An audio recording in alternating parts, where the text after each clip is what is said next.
I am the biggest threat to your hollow, hateful scheme, because you can't claim that you are targeting marginalized kids in the name of, quote, parental rights if another parent is standing up to say no.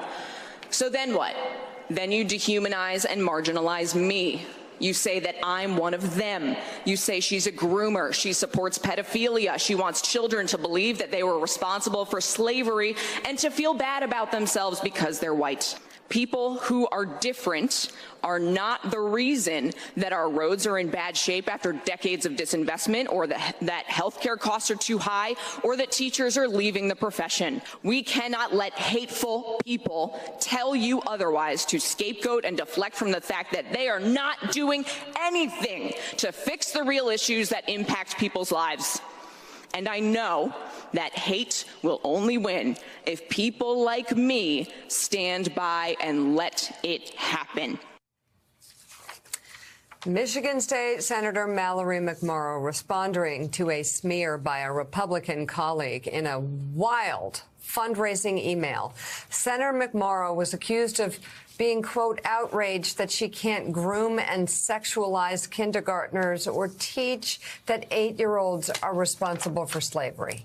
And the Michigan State Senator McMorrow joins us now. It's great to have you. Senator, thanks so much for being with us. You know, I've had Democrats ask me for years, as a former Republican, what do we do when they say these outrageous things to us? They're just lies. There's no way to respond because the lies are so outrageous. I heard a lot of Democrats last night saying, well, the senator just showed us how to respond. Talk about that moment, leading up to that moment, and whether you had second thoughts before getting before that microphone. I didn't have any second thoughts. I mean, we have seen this rising trend of hatred and targeting of gay kids and trans kids and Black people. And then they came for me. And it is disgusting and vile. It is a hateful thing for a mother to say about another mother. I am the mom to a 1-year-old, and we have to push back against hateful garbage. You know, what's so interesting, Senator, is that people, as you brought up in your speech yesterday, Republicans always try to make every opponent the other. You're the other. Oh, you must be this or that. And you so effectively in the speech said that I'm a white, Christian, suburban mom who just happens to believe in compassion, who just happens to believe in all the things that you said you believe. And it's so funny that when I have people coming up to me because I oppose Donald Trump, they'll go, oh, I liked you when you used to be conservative. I said, oh, wait, you mean when I supported NATO, when I supported balanced budgets, when I supported gun rights, when I supported, and I just go down the long list. And what's so extraordinary is not only are they performative in their ideology, that it's all about stupid tribalism, they're performative in their Christianity. Some of the most hateful things I've gotten, and I would love for you to talk about this, I'll read a tweet that will just be like one of the most, I go, oh my God, what poor soul wrote this? And then you'll read their bio and be like, Christian, living for the Lord for 47 years. And you're like, well, I'm not so sure that's the Jesus I read about in the Gospels. But you see it every day, don't you? I do. So I flipped a district when I ran for the first time in 2018. So I represent what was a Republican district. I'm a Democrat. And it is this exact tone that the people I represent Mitt Romney's hometown, want balanced budgets and want the government to work and want us to attract and support businesses and don't want to hate people because they are different.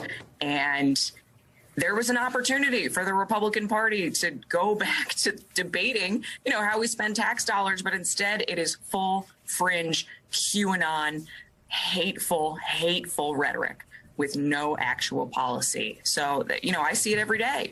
But part of the reason that I really wanted to identify myself is because this moment is going to require straight, white, Christian, suburban moms to stand up and get uncomfortable and say this is not okay, because odds are, a lot of us are probably pretty comfortable and okay, but that doesn't mean that this is okay, and we can't stand back and let it happen. Now, I'm curious, if something like this had happened when I was in Congress, I would have had Democrats, if a Democrat had attacked me, Democrats would have walked across the aisle and put their arm around me and said, Joe, listen, there's no place for that in Congress, and we're so sorry. I mean, when I got attacked personally, or when other people got attacked, that would happen. I'm curious, did any Republicans come up to you yesterday and say, hey, listen, we're really sorry that one of our own accused you of being a groomer, accused you of pedophilia? No. And this is the Michigan Republican Party right now. This is the National Republican Party right now. Where that's disgusting. It is disgusting. It's hateful. It's horrible. Yeah. Willie is with us. Willie, you have a question? Senator, good morning. Yeah, it's Willie Geist. I mean, we should point out, too, this is not happening in isolation. We saw this at the confirmation hearings for a historic Supreme Court justice, where anyone who voted for her was put in that group you were put in with groomers because they thought she'd been too light. And this was fanned by prominent United States senators, that she'd been too light in sentencing for child pornography and things like that. But I'm curious about the senator who made this accusation.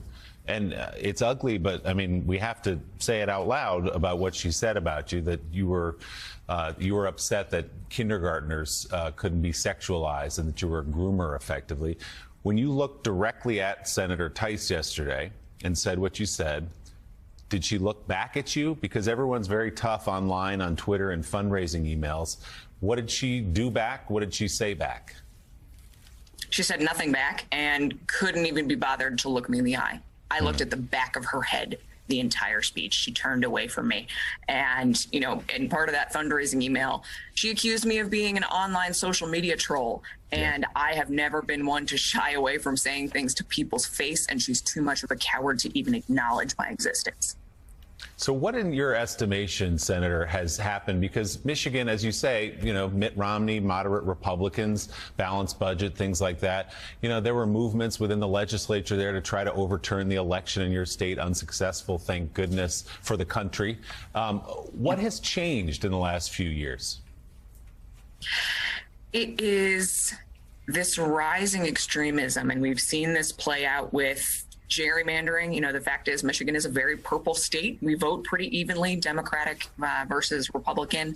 But the legislature, particularly the state Senate, has been Republican controlled since 1984, despite the fact that in 2014, they only got less than 50% of the votes. They got 72% of the Senate seats. And it encourages going further and further to the fringes. And we had an attempted kidnapping of the governor, and we just saw how that trial played out. But the day that we learned in the Senate about that plot, the Senate Majority Leader walked out of our Senate chambers, walked to the front of our Capitol, and rallied with the same hateful conspiracy theorists that plotted that kidnapping, that came to our chambers fully armed and threatened us, and told them to keep going. That's where we're at right now. And unless we all push back and vote them out of office, it's not going to get any better. So you've certainly got our attention. How has the response been to your speech on the floor? I mean, the numbers speak for themselves. This was definitely not something that I wanted to do to go viral. But if the message is that hate won't win, I think we're proving that, and we have to say it loudly and clearly and stand up for those who are being attacked, because one day it might be us. And I know that everything that I felt the day that Lana Tice accused me of being a groomer and sexualizing children is that much worse for a trans kid who is getting attacked every single day, who just wants to go to school and have friends and get through the day. And the response has been overwhelming. And my hope is that other white women like me who are doing okay are the ones to stand up and put an end to this, because it won't unless we do it. Michigan State Senator Mallory McMorrow, thank you very much for coming on. Thank you for speaking Thanks, out. Senator.